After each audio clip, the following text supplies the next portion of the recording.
Rebeca Guzmão foi uma das principais nadadoras do país, mas acusada de doping, foi banida do esporte e teve de devolver as 4 medalhas que conquistou nos Jogos Pan-Americanos.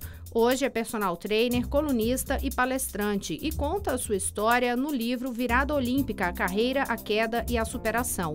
Neste bate-papo, ela também fala da relação entre esporte e política.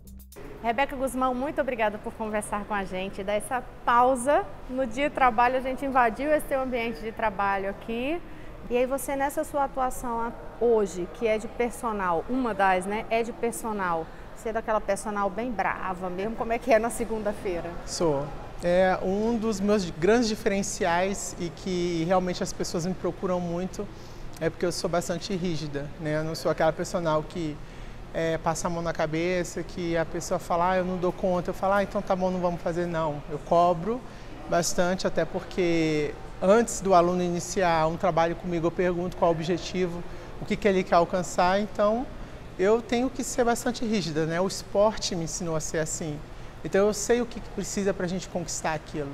Isso eu acho que faz diferença no teu dia a dia, né? Quer dizer, porque você tem várias pessoas que vêm de uma formação de educação física e fazem trabalhos excelentes como personal, mas a atuação e a vida de atleta traz uma diferença muito grande. Traz a experiência. Eu acho que o meu grande diferencial é a experiência, né? Eu até brinco que eu tenho doutorado, né? Você ir para uma Olimpíada é um doutorado na educação física. E então realmente é uma grife você poder treinar com um atleta olímpico hoje em dia, porque é menos de 1% da população mundial que chega a uma Olimpíada, e você ter o privilégio de estar com um atleta e ainda formado, né, ter uma graduação. Eu acho que realmente os meus alunos, pelo menos, eles se sentem muito privilegiados. Tem uma coisa em academia que é o uso cada vez mais, é muito diferente, você vai olhar as pessoas que malhavam, geralmente malhavam lá nos anos 80 ou 70, e a malhação hoje, o tanto de suplemento, né, o tanto de produto que se pode consumir para estimular essa malhação. Você é adepta dessa linha, como é que você conduz isso em relação, por exemplo, a uma pessoa que está trabalhando contigo? Eu procuro trabalhar em equipe, eu sempre procuro trabalhar junto a um nutricionista e um endocrinologista, né? Eu sou educadora física, o meu trabalho é dentro da academia. Então eu não passo suplementação, eu não passo dieta, porque não é a minha área. E hoje em dia as pessoas querem um resultado muito rápido, e então procuram ir por atalhos, né? Que a gente sabe que é aí onde existem os perigos, né? As pessoas procuram usar anabolizantes e acabam, às vezes, prejudicando a saúde. Eu sou adepta à parte de suplementação, a parte hormonal, eu sou super aberta a isso, desde que seja acompanhado por um médico especialista. Você já passou algum tipo de constrangimento em academia por causa desse histórico de ter sofrido a acusação de doping? Não, pelo contrário. No meu meio, assim, em academias, até mesmo em outros esportes que eu pratiquei, onde eu estive presente, as pessoas nunca chegaram, me abordaram, ou eu tive o constrangimento de estar passando alguma situação. Eu acho que depois da tecnologia, da internet, as pessoas ficaram muito corajosas, né? Quando você não precisa mostrar seu rosto, você não precisa se identificar, você fica muito corajoso. Então, as pessoas que geralmente fazem alguma crítica, algum comentário maldoso, elas se escondem atrás de alguma coisa. E, infelizmente, ainda não existe uma lei, né, uma punição mais severa para esse tipo de pessoa. Mas até hoje existe, porque é um ambiente que às vezes se propaga tanto ódio, né, uma coisa tão... Mas o ser humano é assim, né? Não tem como a gente mudar essa índole do ser humano. E a partir do momento em que você quer se tornar uma pessoa pública, você quer ser famoso, você quer estar na mídia, você tem que estar disposto, principalmente a parte crítica, né? A estar escutando coisas que você nunca imaginar que escutar, tá se aborrecendo bastante, mas aprendendo a lidar com isso. As críticas nunca me abalaram, porque eu lembro, na minha primeira competição, quando eu tinha 12 anos, que eu ganhei um campeonato brasileiro, eu escutei a frase, essa menina é bombada. Então, desde aquele dia, 12 anos. com 12 anos, eu já sabia que eu ia ter que lidar com aquilo, né? Então, assim, o mal das pessoas, principalmente do brasileiro, é achar, e eu acho que isso é uma fraqueza, achar que você só pode se destacar e ser bom se você usar alguma coisa, entendeu? Então, por exemplo, você vê um Michael Phelps fazendo o que ele faz. A primeira coisa que as pessoas falam é, mas ele com certeza toma alguma coisa. As pessoas, elas não param para imaginar se, assim, quanto será que ele treina por dia? Quanto será que ele se sacrifica? Quanto será que o corpo dele como que é o corpo dele, o organismo dele? As pessoas não param para se perguntar, elas já vão pro, ninguém consegue fazer isso, ninguém é capaz de, ninguém é capaz de fazer isso. Agora, Rebeca, o que é que gerou, aí a gente vem agora, um mega momento de superação, você está linda, maravilhosa, né? Passou por várias fases e você já fez questão várias vezes, e nesse livro aí, Virada Olímpica, você trata justamente de toda essa sua virada. Para a gente entender o que é que foi essa sua virada, essa super transformação, o que é que de fato você diria que te levou ali em determinado momento ao fundo do poço? Foi o fato de ter sido banida do esporte? Foi se sentir injustiçada? Eu falo que o guerreiro, ele não tem um único momento assim que ele vai direto para o poço, né? Porque ele toma uma facada, ele cai, ele levanta, ferido. Ele toma outra, ele cai, se arrastando, ele tenta se levantar. E no meu caso foi isso, foram anos acumulando várias coisas, né? Foram várias facadas, foram várias decepções, foram aí 2 anos de julgamento, de idas e vidas da Suíça, sem nunca imaginar que eu poderia ser banida. E sem contar as frustrações na vida pessoal, na vida financeira, né? Vendo a minha família também desmoronando emocionalmente, porque eu era o pilar da minha casa na questão emocional. Então, foi um acúmulo de tudo isso, e teve um momento em que realmente eu me vi assim, não sentindo mais nada, não tendo amor por nada e por ninguém, não tendo ódio, não tendo sentimento e vontade de fazer nada. Então foi quando realmente eu me vi sem querer estar nesse mundo, sem ter razão para estar aqui. E é onde você percebe que o que move a gente são os sentimentos. Porque você não sentir nada por ninguém e por nada, você não tem uma motivação, até mesmo você não ter raiva de alguma coisa, é uma coisa assim que te deixa maluco. Decepções com o que exatamente? Decepções com pessoas, com amigos, com família, com pessoas, com situações. Na época eu era casada também, eu tive uma decepção enorme no meu casamento. Então E você tinha um casamento longo na época? Tinha. Então, assim, E viver tudo isso Eu tinha na época 22 anos. Eu era muito menina. Se eu tivesse a cabeça, o amadurecimento que eu tenho hoje, seria completamente diferente. Mas eu era muito menina e as pessoas assim, não levavam isso em consideração. Então, quando eu chegava em casa e eu chegava com vontade de querer o colo da minha mãe, e eu via minha mãe chorando muito, eu respirava, eu ia lá para baixo do prédio, respirava, chorava, chegava lá em cima, abraçava minha mãe e falava: mãe, olha para mim, eu tô bem. E por dentro eu estava acabada. Então isso para mim realmente foi muito difícil, assim, eu querer desmoronar e você aguentar isso por muito tempo, para todas as pessoas ali perto de você, você não ter colo. Na verdade, eu procurava um colo, mas eu não conseguia ter um colo. Aliás, eu não sei se isso na tua vida, porque geralmente você sempre foi grande, né? Desde pequena você foi grande. Você não foi pequena, você sempre foi grande. Deve ter sido difícil, inclusive, independentemente de um momento de crise desse, em muitos momentos achar colo, né? Sim. Não é? Mas eu brinco com todo mundo que Deus me deu essa carcaça porque eu sou mole demais por dentro. Eu sou um doce. Eu sou uma pessoa que eu não arrumo confusão. Por fora, assim, eu acho que ele deu essa carcaça justamente para as pessoas já olharem e falarem: não vou mexer com aquela menina que ela é brava. Mas não sou. Eu sou quem acaba me conhecendo sabe como eu sou.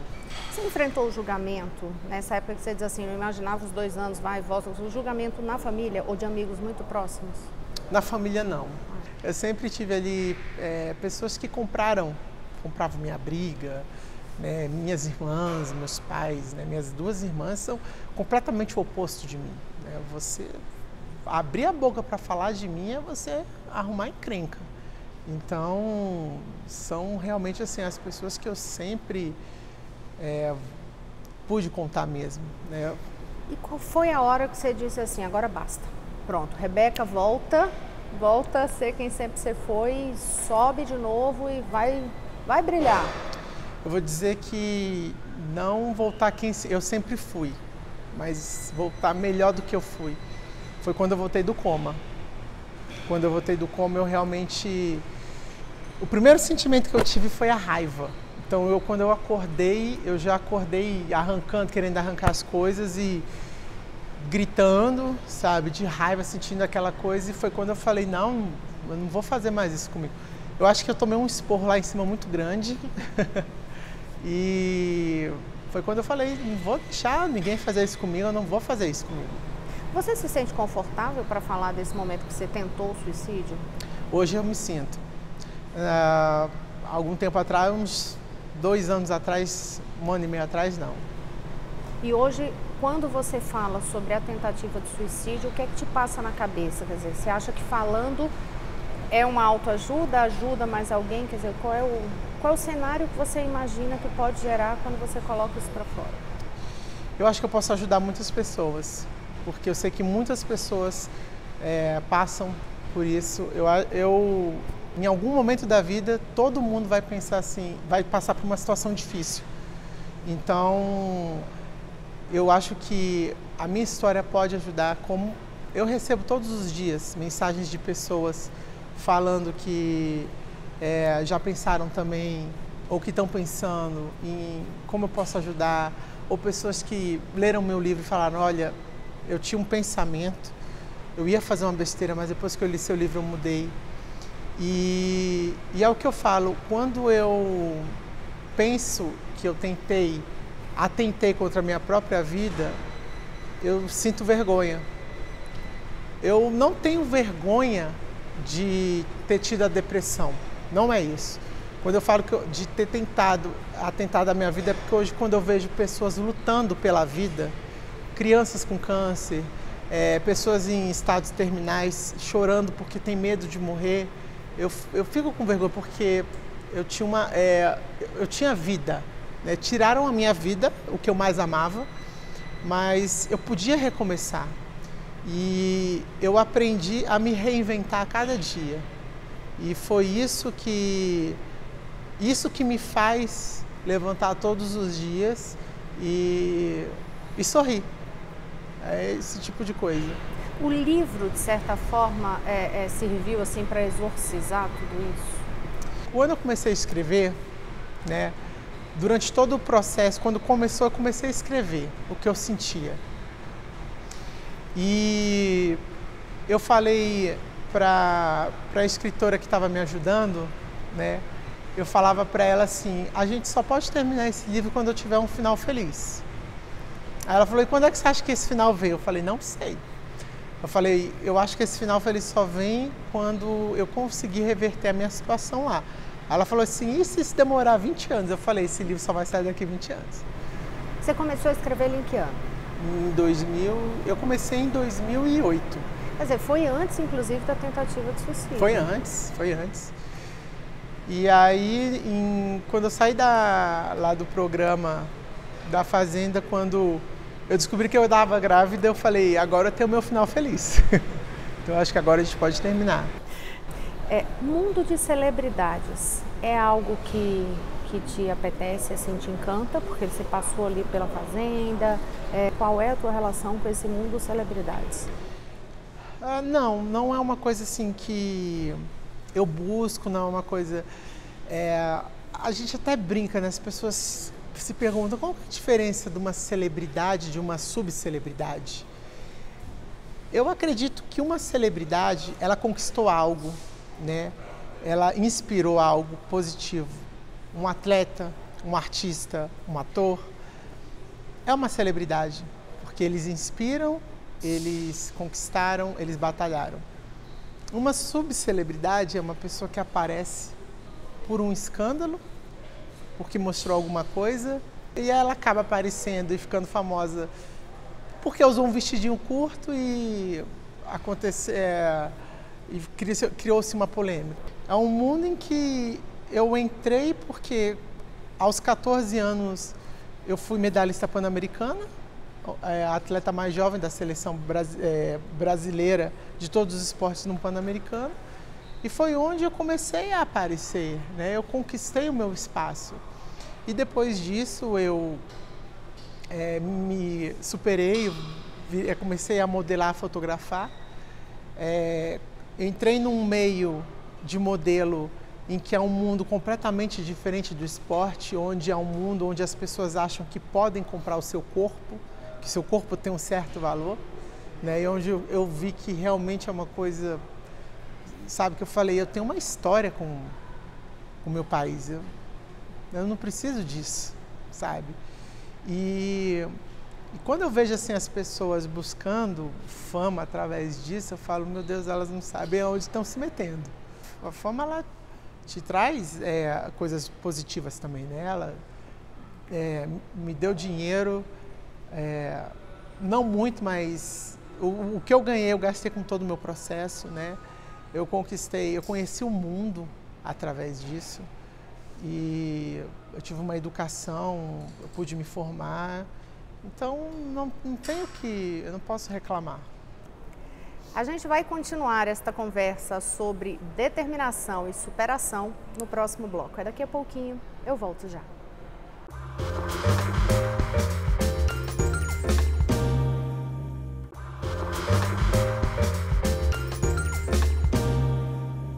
Estamos de volta. Hoje eu converso com Rebeca Guzmão. Quando você pensa assim no filho, vem o filho, foi tudo de uma vez só também, né? Você vai lá embaixo, volta, vem aquele brilho que eu falo é da luz, assim, luz de vida mesmo, e vem com vida, né? Vem com Zeus aí, com 1 ano. Qual foi a força que quando ele chegou, você descobriu ainda em você que você não sabia que tinha? Na verdade foi engraçado porque quando eu recebi a ligação de que eu estava suspensa, eu senti tirando meu chão, literalmente tremendo, era como se estivesse tremendo o chão.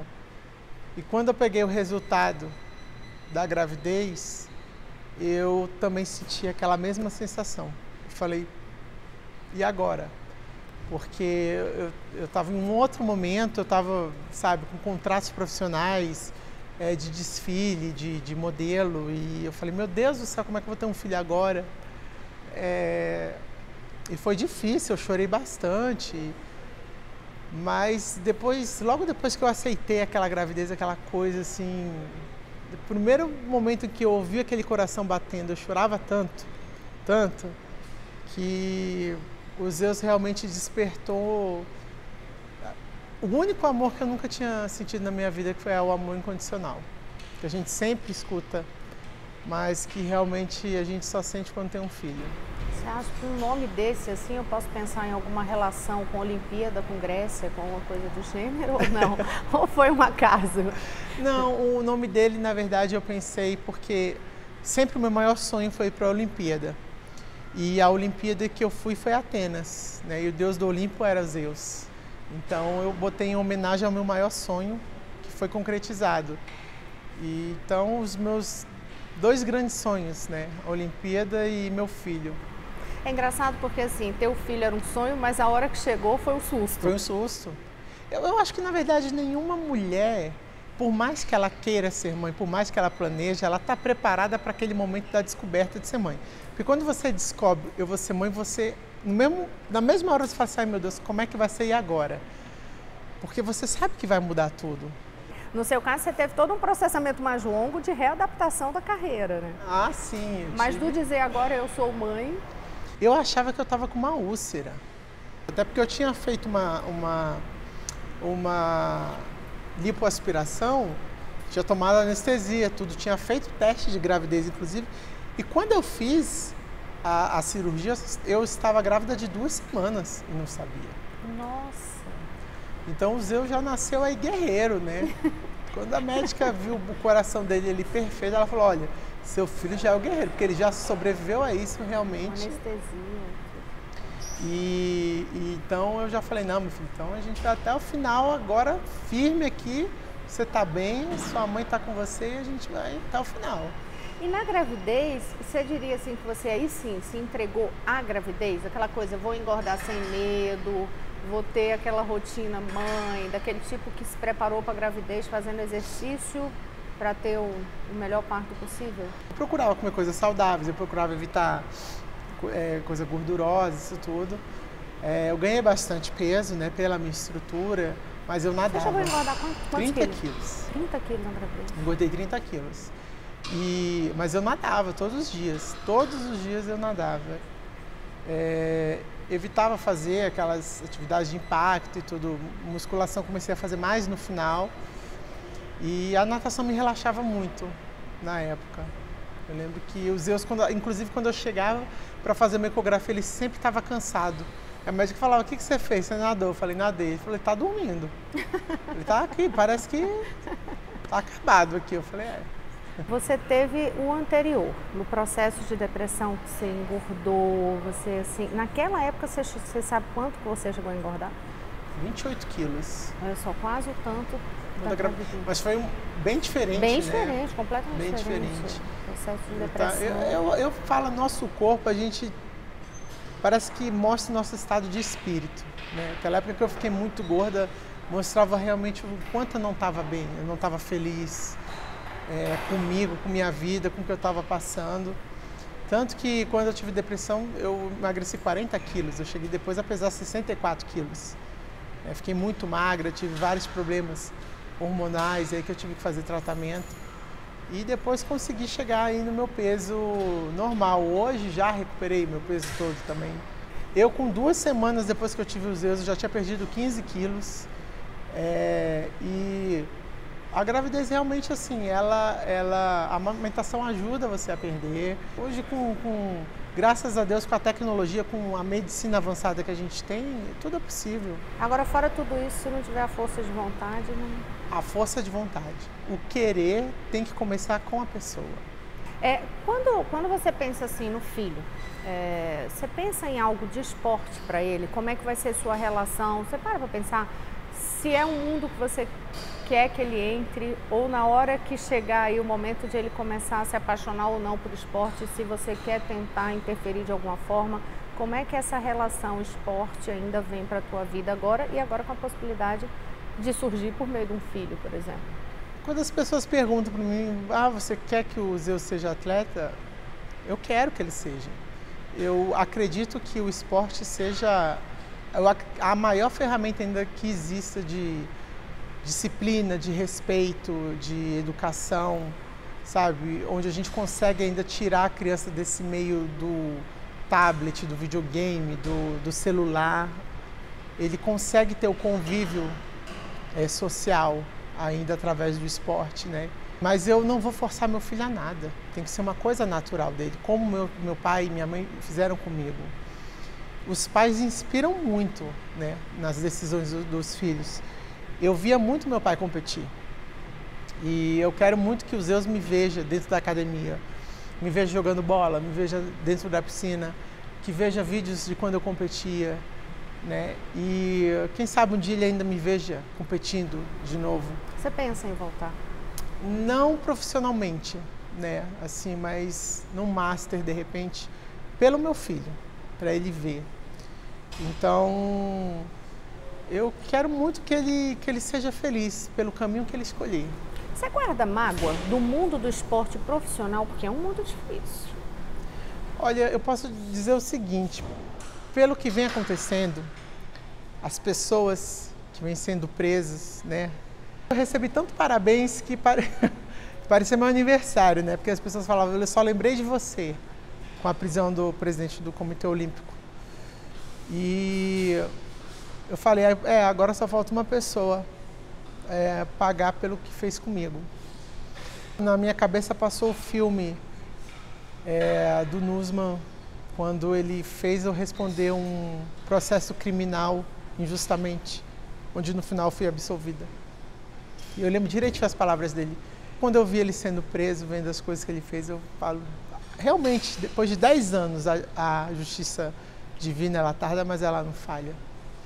Então, assim, eu não tenho como guardar mágoa, porque as coisas estão acontecendo com as pessoas que fizeram comigo. Então, e eu não posso guardar mágoa também, porque se uma pedrinha fosse mexida, eu não ia ter os Zeus na minha vida. Mas o esporte tem um lado que não se fala muito, mas que agora parece que as vísceras estão vindo para fora, que tem um lado meio sujo também. O esporte ele é muito político também, né? A gente vê a política hoje muito suja, né? O que vem acontecendo, mas o esporte ele é um meio político. É muito bonito ali para quem está na arquibancada. Quem está na plateia sempre tudo é bonito, o espetáculo sempre é bonito. Mas para quem está nos bastidores a gente sabe que não é, a gente sabe como funciona. E o esporte é um business também. Então quando você mistura política com business é muito complicado.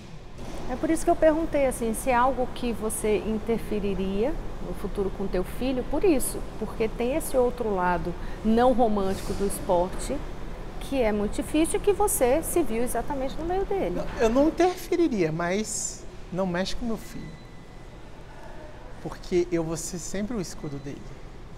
Para alguém fazer alguma coisa com meu filho, vai ter que passar por cima de mim.